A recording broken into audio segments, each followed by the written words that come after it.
Unit 25, Part A, Activity 3A. Listen to Jani talking about the legend of the Yeti at her school. What 3 views were expressed about the Yeti? Write your answers in your notebook. Hello, my name is Jenny, and my report today is about the Yeti. So, is the Yeti a bear? Is it a man?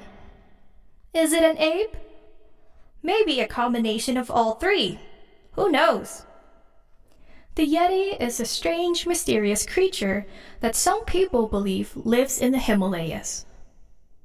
Some people think the Yeti might be a bear.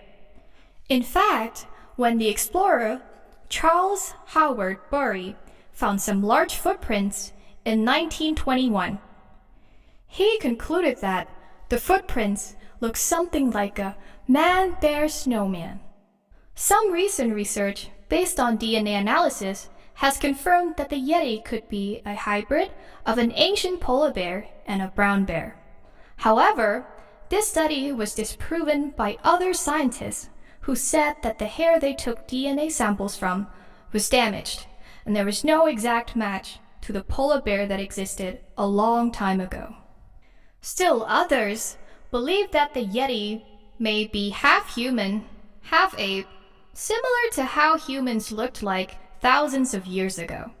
Some scientists think this is because some other species of humans haven't been discovered yet, and they might have gone unnoticed for a long time.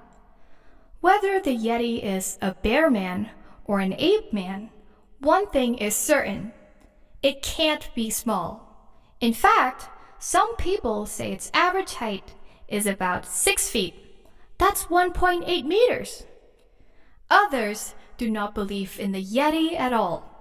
They think that the Yeti can't exist and that there isn't enough evidence to prove it. The Sherpa, the people that live high up in the mountains in Nepal, could just be telling stories about the Yeti so that their children stay close. It's very cold up there, and there certainly are a lot of wild animals roaming around, so the parents must be really worried. They need to keep their children close all the time. So, what do you think the Yeti is? Is it a bear man? Is it an ape man? Is it nothing? You decide.